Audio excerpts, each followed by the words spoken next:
अस्सलाम वालेकुम। आज हम second part Azad Jammu Kashmir public service commission का जो पेपर हुआ असिस्टेंट प्रोफेसर ऑफ इकोनॉमिक्स का वो डिस्कस करेंगे। फर्स्ट 50 एमसीक्यूज़ कल डिस्कस हुए थे। 51 टू 100 एमसीक्यूज़ आज हम डिस्कस करेंगे।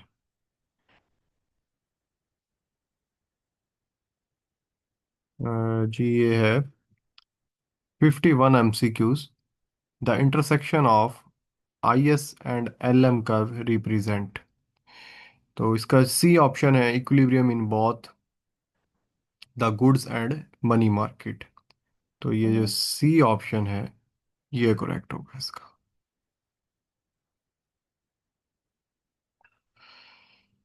52 एमसीक्यूज है। In ISLM model an increase in government spending will, कि अगर गवर्नमेंट स्पेंडिंग को इंक्रीज कर दिया जाए तो आईएसएलएम मॉडल में किस पर इम्पैक्ट आएगा, आईएस पर या एलएम पर। तो जाहिर सी बात है कि जो गवर्नमेंट स्पेंडिंग का ताल्लुक है वो गुड मार्केट से है।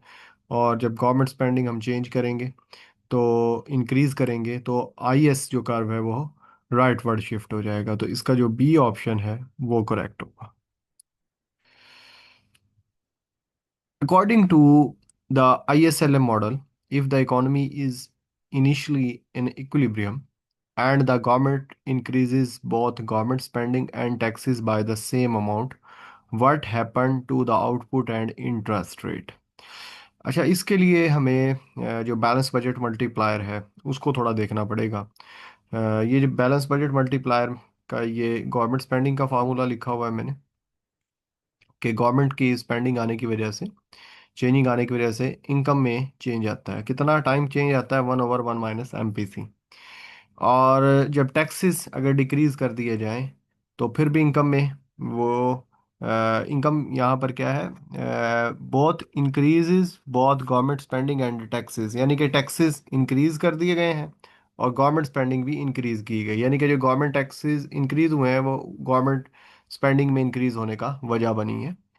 तो जब हम बैलेंस बजट मल्टीप्लायर पढ़ते हैं तो आप ये देखिएगा, ये जो टैक्स के साथ है मल्टीप्लायर, इसकी वैल्यू है -B 1/1 माइनस एमपीसी। और जो गवर्नमेंट स्पेंडिंग का मल्टीप्लायर है वो है 1/1 माइनस बी यानी कि एमपीसी। तो जो इम्पैक्ट आता है, पॉजिटिव इम्पैक्ट आता है गवर्नमेंट स्पेंडिंग की वजह से इनकम के ऊपर, इस मल्टीप्लायर की वजह से ये स्ट्रोंगर होता है। जो मेरी मैक्रो इकोनॉमिक्स का जो मल्टीप्लायर वाला जो टॉपिक है उसमें मैंने इसको डिस्कस किया हुआ है।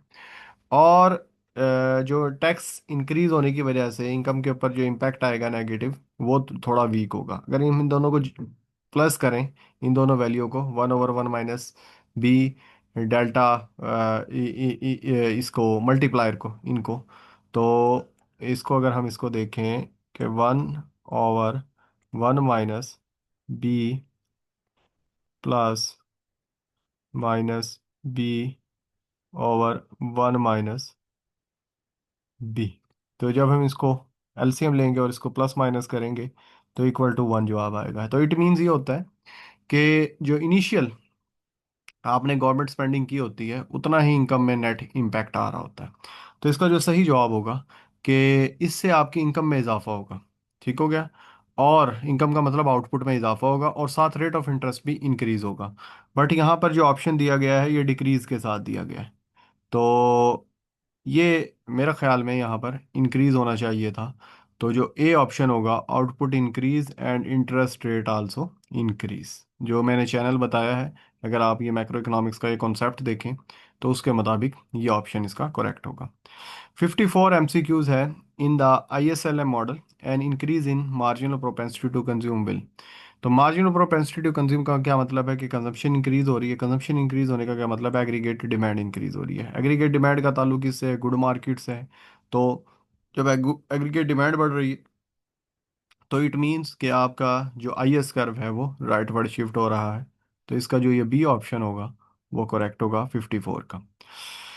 The Phillips curve will illustrate the relationship between inflation and employment. Simple definition दी गई है, इसमें कोई मुश्किल एमसीक्यूज नहीं है। तो ये ए ऑप्शन होगा इसका।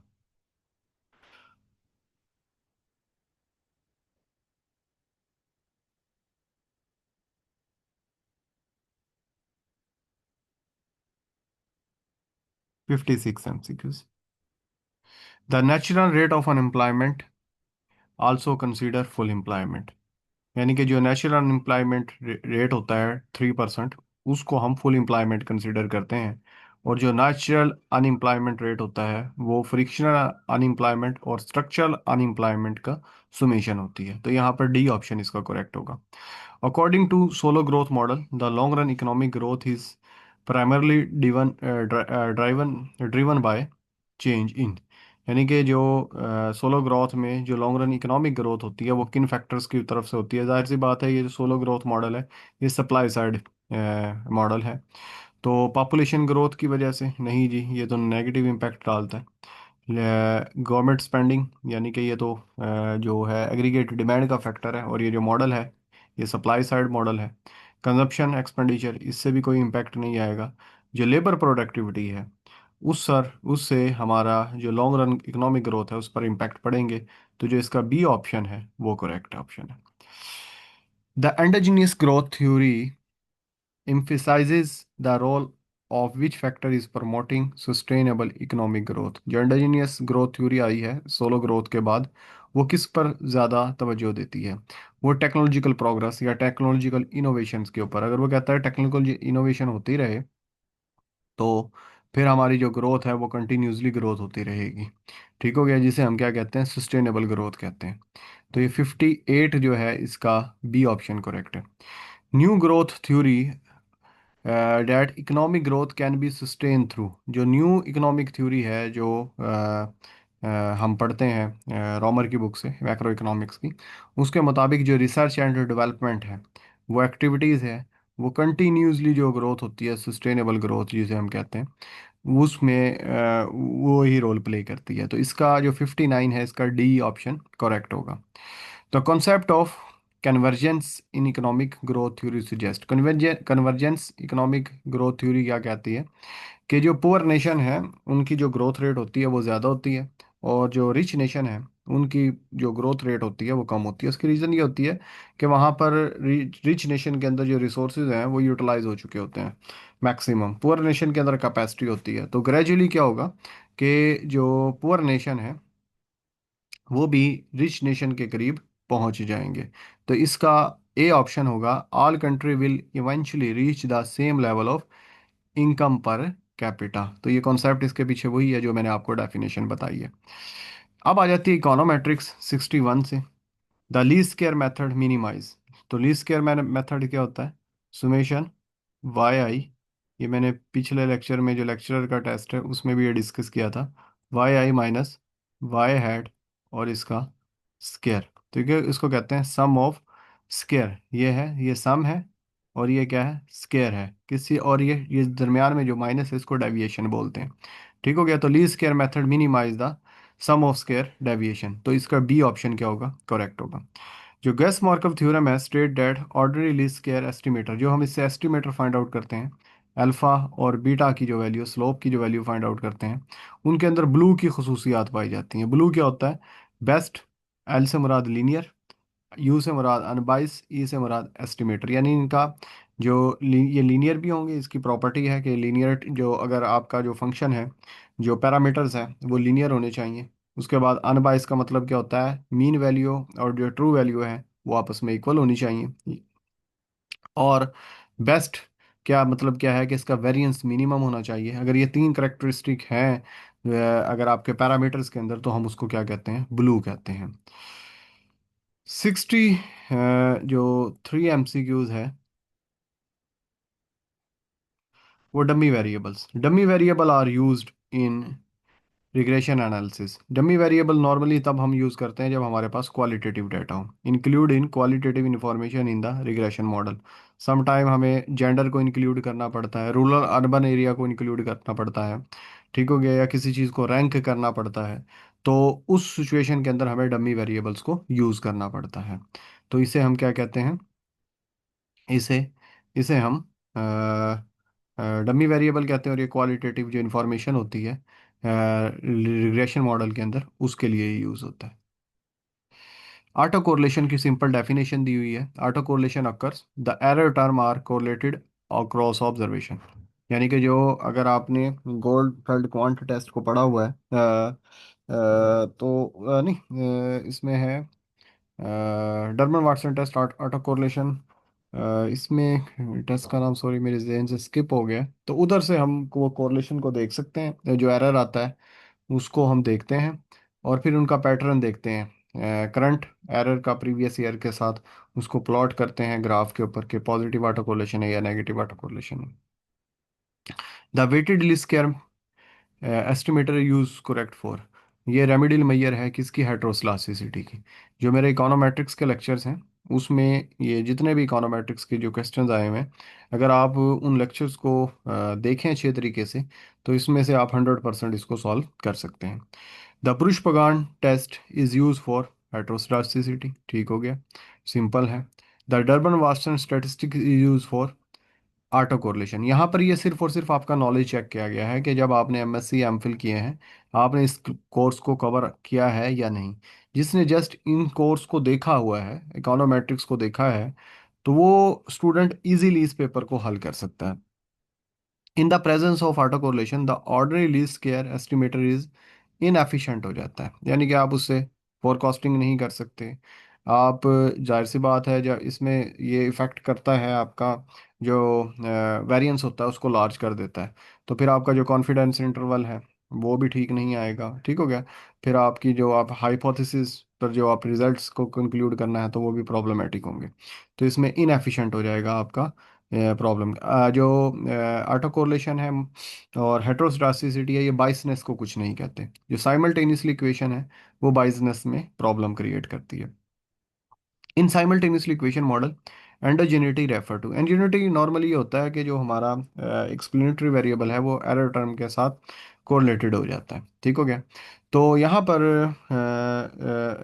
साइमल्टेनियसली इक्वेशन में ये होता है कि कुछ जो आपके वेरिएबल्स होते हैं एक इक्वेशन के अंदर वो डिपेंडेंट होते हैं, अगले में वो इंडिपेंडेंट या एक्सप्लेनेटरी वेरिएबल्स होते हैं, ठीक हो गया। तो उनका आपस में क्या हो जाता है, कोरिलेशन बन जाता है, तो इसको हम इधर इंडोजेनिटी का नाम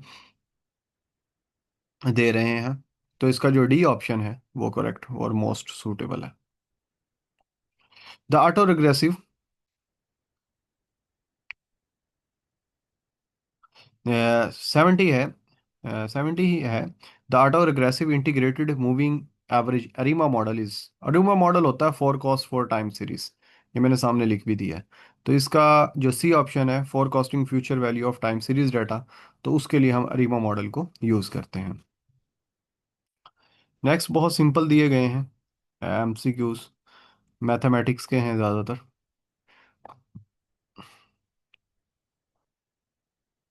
71 एमसीक्यूज है। The derivative 3x² plus 2x, तो इसका आ जाएगा सी 6x+2, ये इसका डेरिवेटिव है। ये dy/dx, ये सिंपल है, इकोनॉमिक्स के स्टूडेंट्स को ये आता ही है। अब यहाँ पर ये डेरिवेटिव dy/dy/dx 2x, तो वो कहता है कि जो पॉसिबल ऑप्शंस दिए गए हैं आपके, इसमें से ये इसकी ओरिजिनल फॉर्म क्या है। तो ये जो बी ऑप्शन है, x² + 1, अगर x² + 1 का हम डेरिवेटिव लें तो ये क्या आएगा, 2x आएगा, ठीक हो गया। और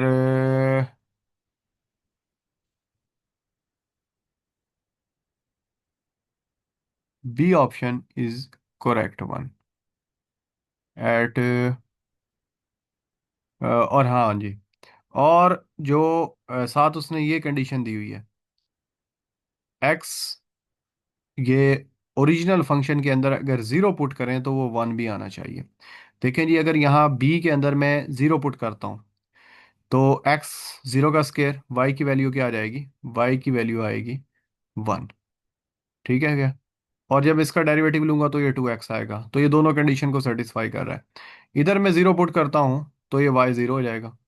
तो 2x तो आ रहा है dy/dx, पर वो जीरो के इक्वल वन नहीं आ रहा, इधर -1 आ रहा है, इधर टू आ रहा है, तो इस वजह से सी डी और ए गलत हैं, और जो बी है वो करेक्ट है, क्योंकि ओरिजिनल फंक्शन के अंदर हमें उसने जीरो वैल्यूज दी है, तो जीरो पुट करने से वन आना चाहिए। दो कंडीशंस दी हुई है उसने, डेरिवेटिव भी फाइंड आउट करने के देना है, और साथ ये भी बताना है कि अगर जीरो पुट करें तो आंसर क्या आना चाहिए, वन आना चाहिए ओरिजिनल फंक्शन में, तो इसका बी ऑप्शन करेक्ट होगा। The derivative of total cost, तो टोटल कॉस्ट का डेरिवेटिव ले लें तो वो क्या होता है, मार्जिनल कॉस्ट होता है। ये तो बहुत इजी क्वेश्चन है, ए ही है। अच्छा, अब ये देखें जी, गिवन जो 74 है, गिवन द डिमांड फंक्शन, ये प्राइस दी गई है और उसने कहा है कि इलास्टिसिटी फाइंड आउट करें। तो मैंने इसकी इलास्टिसिटी फाइंड आउट की है, प्राइस और क्वांटिटी की जो जगह है उनको चेंज कर दिया है। Q is a function of price, इसका डेरिवेटिव लिया है, तो ये आता है -1/b। इलास्टिसिटी का फार्मूला है d/q/dp, p/q। तो इसमें ये मैंने पुट किया तो ये आ जाता है -p/bq। तो यहाँ पर ऐसा कोई पॉसिबल मुझे आंसर सही नज़र नहीं आया, या इसको और एक्सटेंड करना पड़ेगा। तो जो मुझे मोर सूटेबल लगा वो सी ऑप्शन है इधर। तो C-BQ इसके बिल्कुल करीब है, जो ये मैंने फाइंड आउट किया है। तो इस वजह से जो सी ऑप्शन है वो करेक्ट होगा। The equation for budget line, budget line की इक्वेशन क्या होती है? इनकम, ये इनकम दी गई है। प्राइस ऑफ टू और क्वांटिटी ऑफ टू जमा प्राइस ऑफ वन और एक्स ऑफ वन, यानी कि इनको अगर प्लस कर दें, ये वन कमोडिटी के एक्सपेंडिचर है और ये दूसरी कमोडिटी के एक्सपेंडिचर है, और ये हमारी बजट लाइन है। तो ये बजट लाइन की जो इक्वेशन है ए ऑप्शन में वो लिखी गई है। जस्ट आपने इसको क्लिक कर देना है, तो यही सही आंसर है। The equation for consumer surplus, consumer surplus का क्या फार्मूला होता है? अगर पर यूनिट आपने निकालना है तो price of willing minus price of market. ठीक हो गया, इनको माइनस कर लें। अगर आपने टोटल निकालना है कंज्यूमर सरप्लस, तो जितनी आपने क्वांटिटी परचेज की है उसे क्वांटिटी के साथ आप मल्टीप्लाई कर देंगे, तो प्राइस ऑफ विलिंग ये टोटल यूटिलिटी बन जाएगी, और प्राइस ऑफ मार्केट ये टोटल एक्सपेंडिचर बन जाएंगे। तो टोटल यूटिलिटी में से टोटल एक्सपेंडिचर को निकाले तो कंज्यूमर सरप्लस बन जाता है, जिसे टोटल कंज्यूमर सरप्लस कहते हैं। तो इधर आप टी लिख देते हैं उसके बाद, तो ये टोटल कंज्यूमर सरप्लस बन जाएगा। तो बी ऑप्शन करेक्ट होगा। The equation of profit for the profit maximisation condition in perfectly competitive market is. तो कंडीशन क्या होती है वैसे? MC = MR होता है। ठीक हो गया। अब परफेक्ट कंपटीशन में हमें पता है कि ये है प्राइस है, और साथ ये AR होता है, और ये साथ इसके MR होता है। ये सब चीज़ें इक्वल होती हैं। अब उसने MC तो दिया हुआ है, ठीक हो गया, ये MC तो दिया हुआ है, ये दिया हुआ है MC, बट MC के साथ MR नहीं दिया हुआ। अब हमें पता है कि MR किसके इक्वल होता है? प्राइस के इक्वल होता है परफेक्ट कंपटीशन में। तो जो इसका डी ऑप्शन है वो उसको हम क्या कर लेंगे? चूज कर लेंगे। P और MR दोनों एक चीज़ें होती हैं, तो इस वजह से MC का जिक्र नहीं है। MC के साथ TR दिया गया है, तो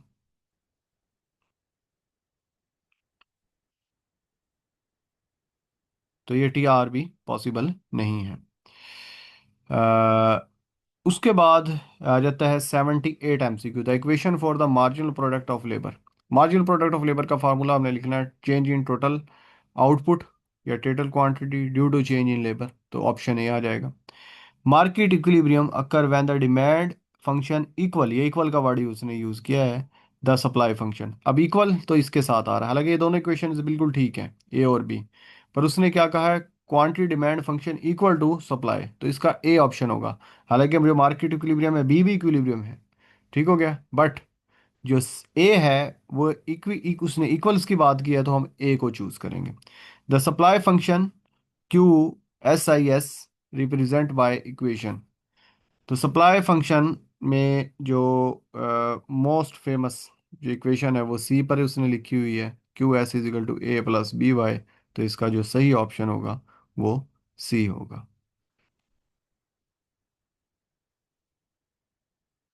हाँ जी। अब आ जाता है हम 81 MCQs की तरफ। 81 MCQs क्या शो कर रहा है? According to the theory of comparative advantage, trade between two country will be jointly beneficially. कि अब कब होगी बेनिफिशियली? जब each country specialise in the producing good in which has a comparative advantage, यानी कंपैरेटिव एडवांटेज की simple definition लिखी है, तो इसका जो डी ऑप्शन है उसको हम चूज कर लेंगे। 82, विच of the following argument in favour of protectionism. Protectionism का मतलब ये होता है कि आप जो बाहर से चीज़ें आ रही हैं इंपोर्ट, उनके ऊपर टैक्स लगा दें। ठीक है, जब उनके ऊपर टैक्स लगेगा तो उनकी प्राइसेस हाई हो जाएंगी, वो आपकी डोमेस्टिक मार्केट में सरवाइव नहीं कर सकेंगी, और जो आप आपकी डोमेस्टिक इंडस्ट्री है उसको आप वो करेंगे, फेवर देंगे और उसे प्रोटेक्शन देंगे। तो protection of domestic industry from the foreign competition, इसको हम प्रोटेक्शन पॉलिसी कहते हैं। ए ही इसका करेक्ट आंसर है। Most favourite nation principle is international trade refer to most favourite nation में ये होता है कि जिसको आप मोस्ट फेवरेट नेशन डिक्लेयर कर दें तो उसके ऊपर आप टैरिफ और जो नॉन टैरिफ बैरियर्स हैं वो कम कर देते हैं। कितने कम कर देते हैं? जितना अगर आपने किसी कंट्री के साथ इकोनॉमिक इंटीग्रेशन की है, इकोनॉमिक यूनियन बनाई हुई है, जिनके साथ आप अच्छा सलूक कर रहे हैं ट्रेड में, तो आपको दूसरे नेशन के साथ भी अच्छा सलूक करना पड़ेगा। तो आई जो ये वर्ल्ड ट्रेड ऑर्गेनाइजेशन है, जितने भी इसके कंट्रीज हैं, ये आपस में सब मोस्ट फेवरेट नेशन का इनको आपस में स्टेटस देना पड़ता है। ठीक है, ताकि ये लोअस्ट टैरिफ पर और लो ट्रेड बैरियर के ऊपर आपस में ट्रेड कर सके। तो मोस्ट फेवरेट नेशन का मतलब क्या हो गया? बी ऑप्शन है, granting the lowest tariff and trade barrier to all among all trading countries. 84 है, in regard of public finance theory of debt overhang refer. ठीक है, अब ये डेट ओवरहैंग की डेफिनेशन लिखी हुई है सीधी, a situation where the level of public debt is so high as to impede economic growth, तो उसे हम क्या कहते हैं? डेट ओवरहैंग कहते हैं।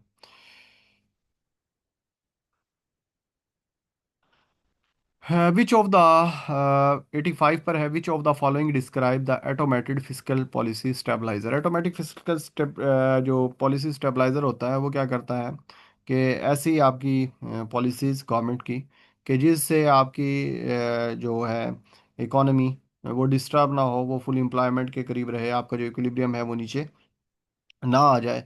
उसमें प्रोग्रेसिव टेस्ट टैक्स और अनएम्प्लॉयमेंट इंश्योरेंस बेनिफिट्स, ये दोनों की दोनों ऑटोमेटेड फिजिकल पॉलिसी स्टेबलाइजर हैं। यानी कि प्रोग्रेसिव टैक्स में क्या होता है कि जैसे जैसे लोग इनकम अर्न करते हैं उनके ऊपर ज़्यादा टैक्स लगता है, और फिर वो गवर्नमेंट उनको खर्च करती है, और जो रिसोर्सेज हैं वो मैक्सिमम यूटिलाइज होते रहते हैं। यानी कि एग्रीगेट डिमांड साइड पॉलिसीज हैं ये।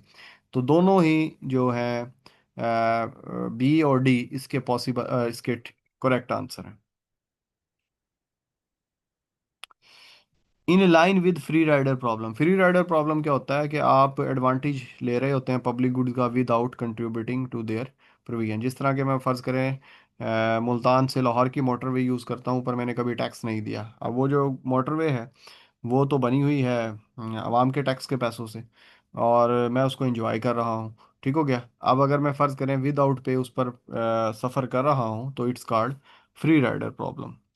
रिकॉर्डियन equivalence theorem propose that individual. तो ये दो थ्योरीज हैं, ये 17 टू 80s में अमेरिका में इंट्रोड्यूस हुई। एक को कहते हैं रिकॉर्डियन थ्योरी, एक और ट्रेडिशनल थ्योरी। इसमें ये हुआ कि अमेरिका ने जो इकोनॉमिस्ट है उनसे राय ली कि अगर हम डेट लेकर गवर्नमेंट के ऊपर स्पेंड करें, जो पब्लिक के ऊपर स्पेंड करें, तो उसके क्या इम्पैक्ट आएंगे। तो जो ट्रेडिशनल थे उन्होंने कहा था कि शॉर्ट रन के अंदर तो आपकी एग्रीगेटेड डिमांड बढ़ेगी, इकोनॉमी बेहतर होगी, लॉन्ग रन के बारे में ये अनसर्टेन थे। रिकार्डो ने कहा कि नहीं जी, ऐसा कुछ भी नहीं होगा। जब आप लोगों के ऊपर टैक्स कम लगाएंगे, खर्च ज़्यादा करेंगे, तो लोग देखेंगे, क्योंकि लोग रैशनल हैं, वो ये देखेंगे कि ये पैसा आ कहाँ से रहा है। जब उन्हें पता चलेगा तो डेट का है और फ्यूचर में हमें दोबारा पे करना पड़ेगा। अगर हम नहीं पे करेंगे तो हमारी नस्लें पे करेंगी। अगर हम अपनी नस्लों के लिए बुरा माहौल छोड़ कर जाएं तो ये कोई बेहतर बात नहीं होगी। तो इस वजह से अगर आप टैक्स कट लगाकर लोन लेकर लोगों के ऊपर खर्च करते हैं, जो उनकी इनकम इंक्रीज होगी तो वो सेव ज़्यादा करेंगे, क्योंकि उन्हें पता है कि फ्यूचर में उन्होंने ज़्यादा टैक्स देना है। तो इस वजह से इसको, ये जो दो थ्योरीज हैं, रिकॉर्डियन इक्विवेलेंस मैक्रो की थ्योरीज हैं, अगर मेरे पे आपको लेक्चर्स मिल जाए मैक्रो के तो उसके अंदर ये मैंने चीज़ें एक्सप्लेन की होंगी। विच of the following does not result from high public date level. ठीक हो गया। अब वो कहता है कि विच of the following does not result high, यानी कि कोई कौन सा हाई डेट का रिजल्ट नहीं है। Amplified government spending on interest payment, ये तो है। Higher borrowing cost from the government, हाँ जी ये भी है डेट का, हाई पब्लिक डेट का। रिस्क ऑफ सॉवरन डिफॉल्ट, हाँ जी सॉवरेनिटी भी वो होती है। Greater physical flexibility in time of economic downturns, यानी कि आप, वो कहता है कि अगर आप डेट ले लें तो जब आपकी इकोनॉमी बुरी होगी तो उस वक्त आपके पास फ्लेक्सिबिलिटी होगी। ऐसा नहीं होता। जब आपने डेट लिया होता है तो आप अपनी मर्जी से फिजिकल पॉलिसी भी नहीं बना सकते। ठीक हो गया। कोई फ्लेक्सिबिलिटी नहीं होती, इस तरह पाकिस्तान के पास नहीं है। तो सी ऑप्शन इसका करेक्ट होगा। A government follows a policy to lessen its public debt by selling state on assets, यानी कि सीधी बात है, ये प्राइवेटाइजेशन की डेफिनेशन है। तो इसका जो डी ऑप्शन है वो करेक्ट होगा। The concept of debt sustainability. क्या डेट मौजूद तरीन जो डेट है वो क्या है? Ability of the economy to borrow without defaulting on its debt obligation. तो उसे हम क्या कहते हैं? सस्टेनेबिलिटी। डेट की डेफिनेशन लिखी हुई है, the ability of economy to borrow without defaulting on its debt obligation. ठीक हो गया, तो it's called sustainability. Debt sustainability कहते हैं इसे। 91 है, which theory suggest government borrowing can lead higher interest rate and reduce investment in the economy. ठीक है, देखिए ए पॉइंट के ऊपर हूँ, मैंने गवर्नमेंट स्पेंडिंग बढ़ाई तो हुआ क्या कि मैं ए से बी पॉइंट के ऊपर चला गया, इसी रेट इंटरेस्ट के ऊपर। पर ये इक्विलिब्रियम नहीं है, यहाँ पर इन्वेस्टमेंट ज़्यादा है, सेविंग कम है। तो होगा क्या?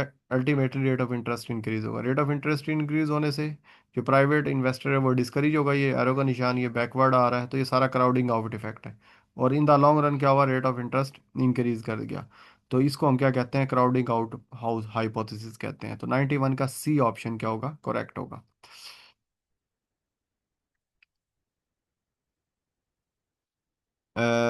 विच of the following factor are not consider when assessing the creditworthiness of government. यानी कि जब आप कर्जा ले रहे होते हैं, वो कहता है कि कौन सा जो वो है, वो जो फैक्टर है वो कंसीडर नहीं होता। डेट टू जीडीपी रेशियो ये कंसीडर होती है कि आपकी जीडीपी कितनी है और आपने कितना कर्जा लिया हुआ है। इकोनॉमिक ग्रोथ, कि आपके अंदर या आपकी इनकम किस परसेंटेज के साथ ग्रो हो रही है, आप वापस कैसे करेंगे। पॉलिटिकल स्टेबिलिटी है, यानी कि मुल्क के हालात कैसे हैं पॉलिटिकली एंड डेमोक्रेटिवली। और थर्ड है फ्लक्चुएशन इन करेंसी एक्सचेंज, ये कंसीडर नहीं होता जब आप क्या कर रहे होते हैं? क्रेडिट वर्थीनेस ऑफ गवर्नमेंट, यानी कि गवर्नमेंट कर्जा लेना जा रही है, उसके कौन कौन से फैक्टर असेस करते हैं वो कर्जा देने वाले? इकोनॉमिक ग्रोथ को भी असेस करते हैं, debt to GDP ratio, political stability, ये सारे होते हैं। फ्लक्चुएशन इन करेंसी ये कंसीडर नहीं होती। 92 भी हो गया जी। 93,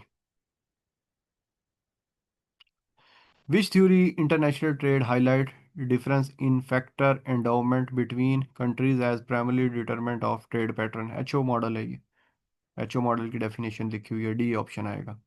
द वर्ल्ड ट्रेड ऑर्गेनाइजेशन, जिसमें भी मैंने मोस्ट फेवरेट नेशन का आपको बताया, इसकी भी एक मेरा लेक्चर है डब्ल्यूटीओ के ऊपर पूरा।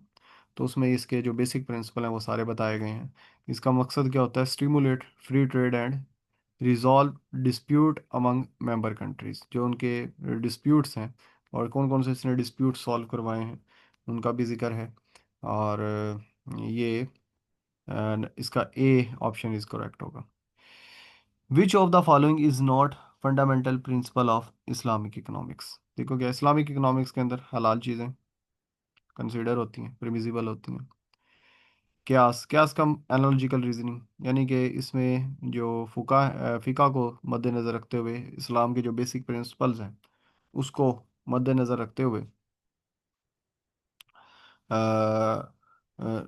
बैंकिंग के या और बोरिंग एंड लेंडिंग के असूल तय किए जाते हैं। तो ये भी इसका फंडामेंटल प्रिंसिपल है। हलाल भी है, क्यास भी है। गरार कहते हैं अनसर्टेनिटी को। अब जाहिर सी बात है कि फाइनेंशियल जो सिस्टम है उसमें अनसर्टेनिटी तो होती है, और अनसर्टेनिटी के बगैर, जाहिर प्रोबेबिलिटी के बगैर तो ये सिस्टम एग्जिस्ट ही नहीं करता। तो अनसर्टेनिटी इधर क्या करती है? एग्जिस्ट करती है, पर इस्लामिक बैंकिंग उस अनसर्टेनिटी को क्या करती है? मैनेज करती है। रिबा, इस्लामिक बैंकिंग के अंदर रिबा या इंटरेस्ट रेट नहीं होता। तो ये जो ए ऑप्शन है वो इसका मोस्ट सूटेबल ऑप्शन है। हाँ जी, 96 पे आ जाते हैं जी। Which of the following is a condition for a contract to be consider Sharia compliant? It must adhere to Islamic ethics and principle. ठीक हो गया। तो ये गरार के ऊपर भी ना हो, कॉन्फिसिकेशन के ऊपर भी ना हो, complaint and pragmatic conventional banking पर भी ना हो। सीधा क्वेश्चन है, ये सी इसका जो ऑप्शन होगा। What does differentiate Riba from the interest rate? अब वो कहता है कि क्या रिबा को और इंटरेस्ट रेट को, कौन सी चीज़ें अलग करती हैं? अच्छा, जो इंटरेस्ट रेट होता है ना, नॉर्मली मनी के ऊपर होता है, और जो रिबा होता है ये एक्सचेंज ऑफ कमोडिटी के ऊपर भी होता है और मनी के ऊपर भी होता है। इसमें ये होता था कि जो एक्सचेंज करते हैं ना, जो पुराने दौर में, उसमें जो देने वाले जो उसे हम क्या कह लें, देने का तराजू कुछ और होता था, लेने का तराजू कुछ और होता था, देने का वेट कुछ और होता था, लेने का वेट कुछ और होता था, जैसे एक्सचेंज ऑफ कमोडिटी। ठीक है क्या? अब वो कहता है कि जो रिबा है वो एंटर इन मनी, इंटरेस्ट सिर्फ मनी के ऊपर होता है। ठीक हो गया? और एंड एक्सचेंज ऑफ कमोडिटीज, तो जो रिबा है वो मनी के अंदर भी एंटर है और एक्सचेंज ऑफ कमोडिटी के, यानी कि जो रिबा है वो ब्रॉडर कॉन्सेप्ट है इंटरेस्ट रेट से। तो इसका जो बी ऑप्शन है वो करेक्ट होगा।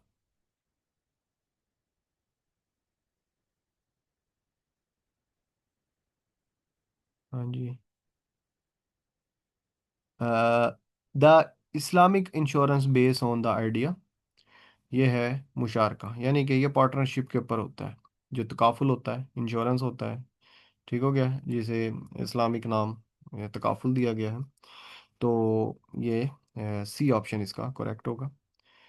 ये in partnership modes of Islamic banking all partners bear the financial loss as per share in total investment, यानी कि जो इस्लामिक बैंकिंग है वो प्रॉफिट लॉस के ऊपर बेस करती है। अगर लॉस हो गया तो इस्लामिक बैंकिंग में तो तमाम जो पार्टनर हैं वो बेयर करेंगे इसे। Islamic financial Islamic financial asset structure by generate return to investor without trespassing Islamic law term as, यानी कि ये बात हो रही है इस्लामिक बॉन्ड की, जिसे हम क्या कहते हैं, हम सुकूक बॉन्ड कहते हैं। तो जो इसका ए ऑप्शन है वो क्या होगा जी? इसका ए ऑप्शन करेक्ट होगा।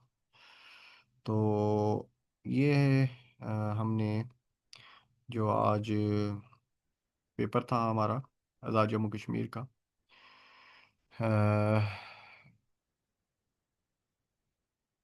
असिस्टेंट प्रोफेसर का, उसको कंप्लीट किया है। और इंशाल्लाह अगर मुझे कोई सिंध पब्लिक सर्विस कमीशन के भी प्रीवियस पेपर मिले या केपीके के भी पेपर प्रीवियस मिले तो वो भी मैं आप लोगों के साथ शेयर करूंगा। और तब तक के लिए अल्लाह हाफिज़।